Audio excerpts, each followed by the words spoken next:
Welcome to week 6. This week we're going to be talking about how to use all the information we've collected by using the multiple approaches and to try to select a method to actually engage and try to solve environmental problems.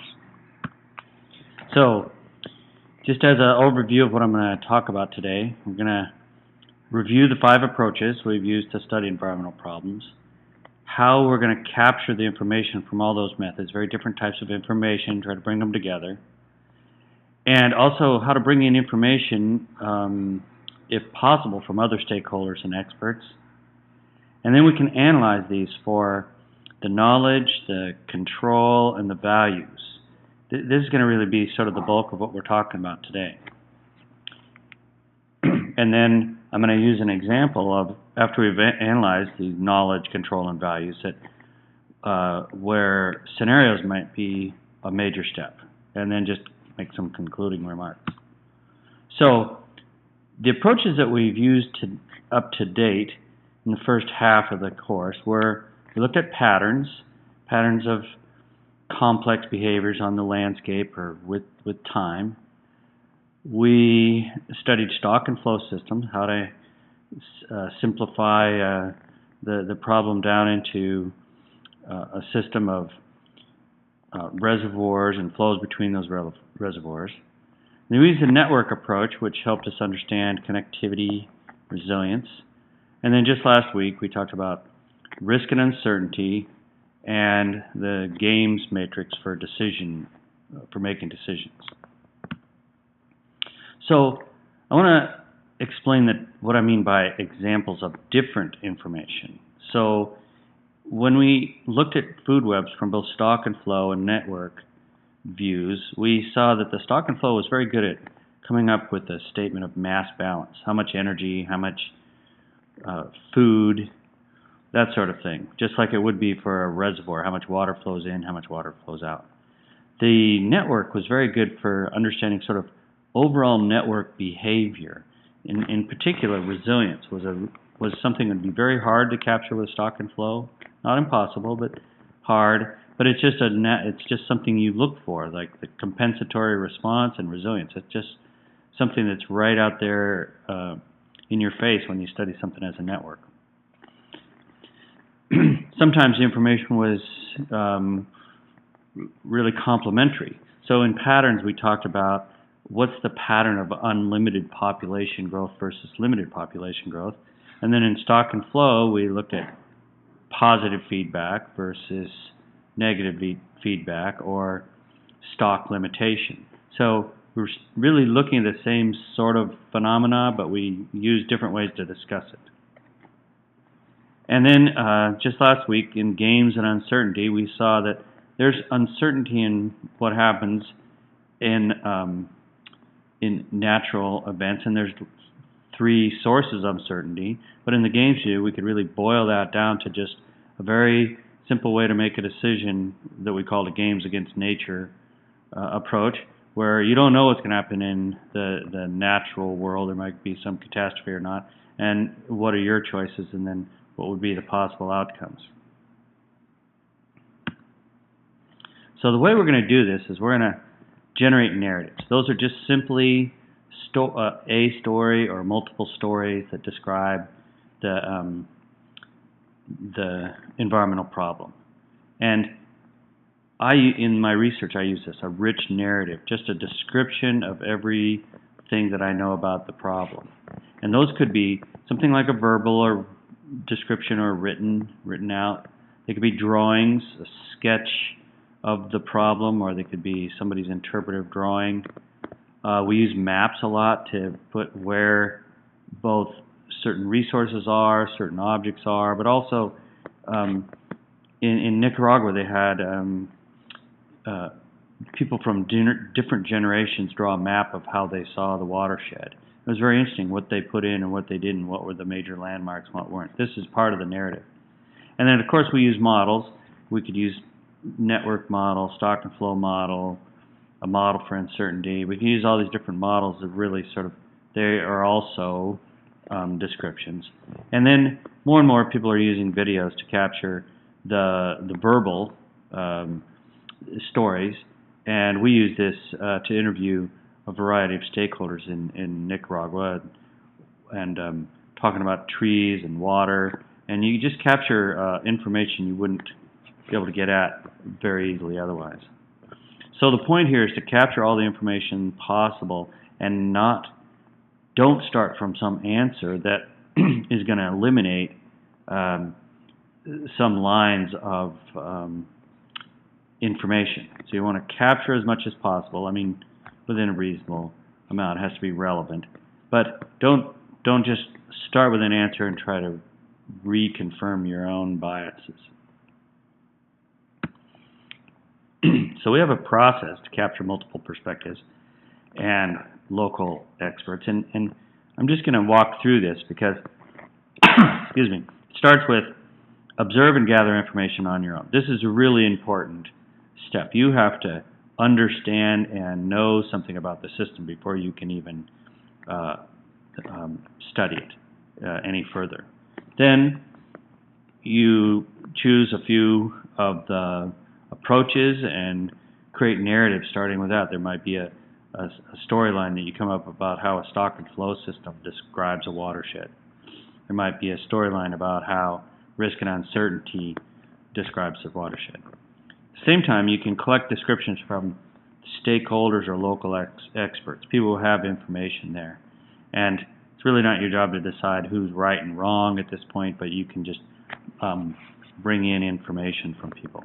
Some people obviously more knowledgeable about the local system than others, and other people obviously are just telling you what they seem to remember. And we see this a lot working on lakes. There's old fishermen that have very interesting insight, and then there's other old fishermen that are just telling you stories because they got nothing better to do.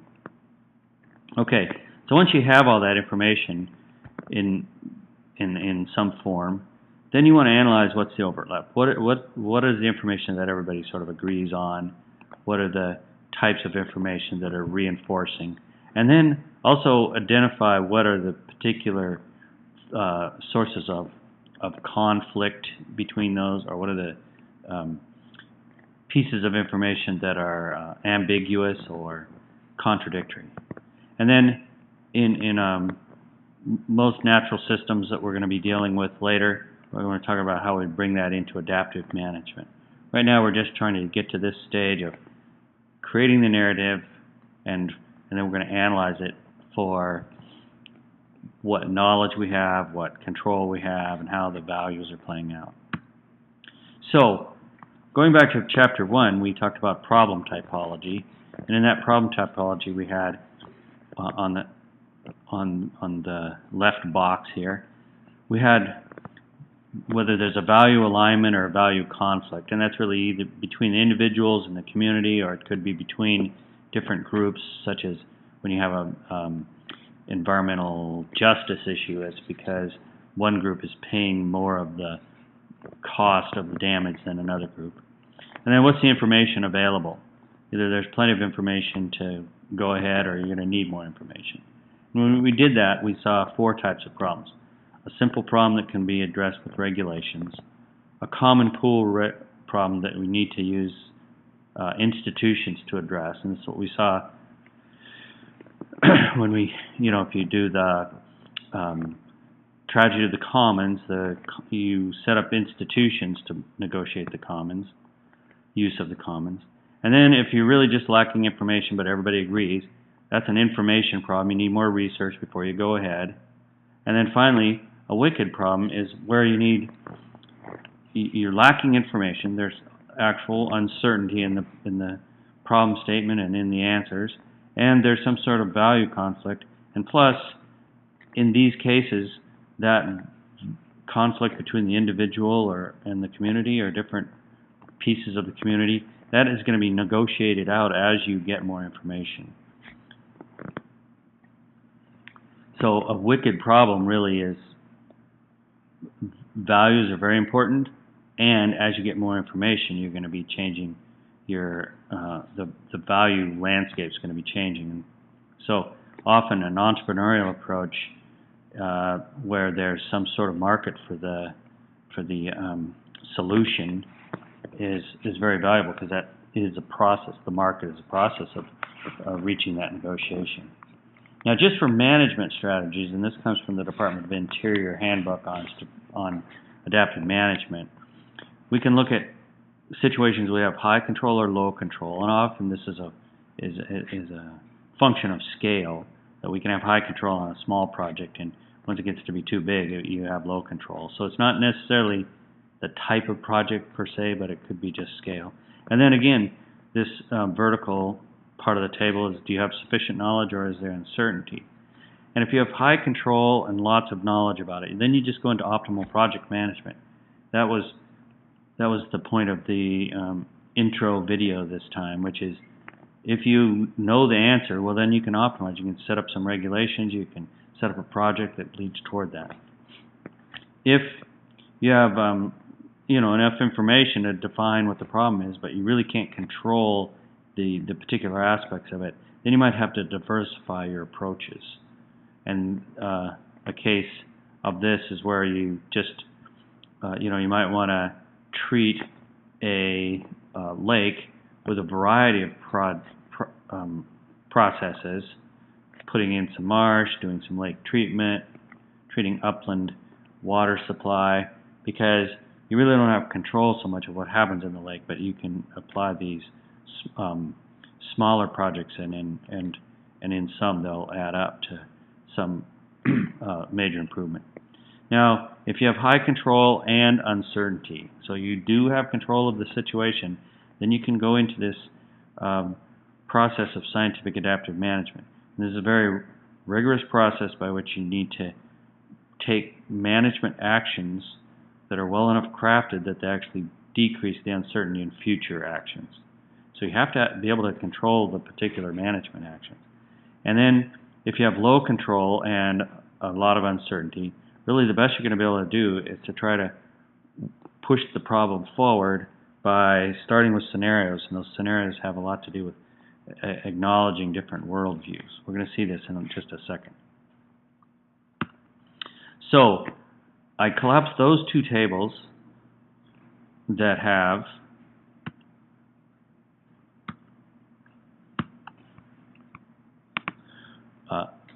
information available over here, information here, and then how much control, and then how much value.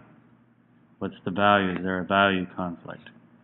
And I collapsed those into one table, with the categories over on the left being knowledge, control, and values. Again, knowledge versus uncertainty, control, often a function of the scale, and then the value conflict. And we can see, just in summary here, the effective modes of engagement vary with the knowledge, control, and value dimensions. Just a little bit, we're going to explore scenarios here, which is a really good method for looking at when you have low knowledge, low control, and either value or not conflict. Environmental entrepreneurism is a good approach when you have low knowledge, but you have high enough control to actually affect some changes, but you also have value conflict that needs to be negotiated. Scientific adaptive management, you need to have some value, the values of the outcome need to be identified, and you need to have control. But if you have low knowledge, you can use scientific adaptive management, even on very large projects, to reduce the uncertainty. And then when you have high knowledge, your choices are really sort of operational choices. When you have high knowledge or low uncertainty, and if you have low knowledge and low value alignment, you can use multi-criteria analysis. Put out a whole bunch of different criteria and have everybody put in honest assessments of those, and then move along the parts of the problem that have where people agree on the criteria. Then again, like I said before, if you have low control but sort of a high value alignment, you can use hedging or diversification, and you can push that along with using multiple methods to approach the problem. if you have high knowledge and high control but low value um, alignment, that's where you use institutions to get people to negotiate these values. And finally, when you have high knowledge, high control, high values, it's really an optimal project management. This is like a simple problem. You're just going to go in and solve the problem with some money or use some regulations to get people to pay attention. Okay, now, like I just said, one of the things, if you have really low knowledge and low control and whether or not the values are aligned or not, one of the first things you might have to do is build scenarios. I want to talk about this a little here, but we're not going to go into this later in this course. We're going to talk about it in ESM 102. But here's an example where we want to look at some lake restoration projects. And this will involve the entire community. And so in order to involve the entire community, it's going to take trust. And in order to build that trust, you have to tell people what it's going to look like. And telling people what the future is going to look like is a philosophical problem. If, in modernity, we have that the future is going to be different than the past. And post-modernity, well, the future is going to be different, but we don't have any authority to tell us which is going to be the appropriate future or not. And second modernity by Matthias Gross talks about having the future is going to be different and different in ways you can't even imagine. So it's like there's uncertainty about the uncertainty. And one of the things that I am trying to understand is how do you build trust? And I think this comes from what I call retro-modernity, which is the future has to have components that look like the past. We have to build the future out of components that are recognizable so people will trust that they know what it's going to look like and they know how the parts work. And then it's just sort of maybe a different composition of the future. So this is where worldviews really are important, and how people look at their worldviews and how that's going to impact their impression of the future. And so when we're looking at worldviews, if there's a range of worldviews, it means there will be value mismatches. So for example, individualists really favor population growth, whereas deep ecologists favor zero population growth. And that's an extreme example, but there's these value mismatches all through when you start comparing worldviews, because that's what it's about.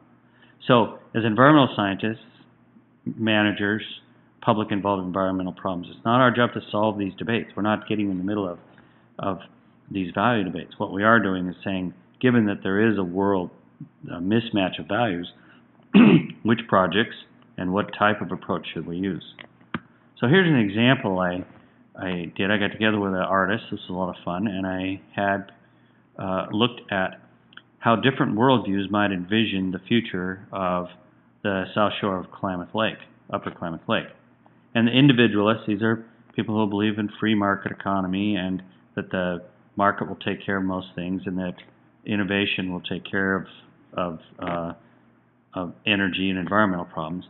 Their view of the lake would be large farms, making lots of money on farms, a little bit of wetlands, but a connection of using the lake for both irrigation and waste disposal. People would be making a lot of money, so there's this big city down there with high-rise financial tower-type buildings. There's a little bit of use of the lake for maybe some fishing or recreation, but otherwise the lake is an economic asset. But you can see this drawing here, and you're going to see the other four, have similarities. There's what we recognize what these components are. The next one is the hierarchist point of view, where people obey the rules and they think setting up a set of rules is the best way to move forward. And in this case, they're going to use those rules to manage the lake in an expert manner. What you see is you still see large monocrop agriculture, some feedlots. You see a sewage treatment plant there with the circular sewage treatment plant. A little less on the economic side. The city didn't grow to be quite as big, but on the one of the major differences is that there's a disconnect between the agriculture and the lake that drains into the marsh first, then later into the lake, but that the water is very clean, and that there's right down on the waterfront there's some docks and some cafe, maybe people swimming in the lake. This is a very different view of the use of the lake than it is in the individualist approach. And then a third view is where you have more bottom-up governance, smaller scale, everything that, everything's at a smaller scale. There's no large farms, there's no large industries, but everything works together and people cooperate. But yet still, there could be a lot of technology you see here, a lot of activity around the lake, in the marsh, different sort of activity, fishing and bird watching. There's solar power on the homes, there's wind generation turbines. So again, just a very different form of governance and different belief in how humans should work together leads to a similar yet distinctive scenario. The fourth scenario is where really people think that deep ecology, people think that the nature will cure itself and that we should let nature take over as much as possible and have a very low human impact and take as few resources from the environment as we need. In this case, there could be high-tech agriculture, but it's going to be spread in these sort of modest farms, no big agriculture. There's going to be animals of different sorts around, and they're all in here, but it's a very low impact on the lake. And in this case, in the foreground, you see the lake has a lot of marsh and trees, and it's just not dominated by human structures. And the final view is more a fatalistic, and I call this the "you're all crazy" scenario, where there's big agriculture, stuff drains right into the lake.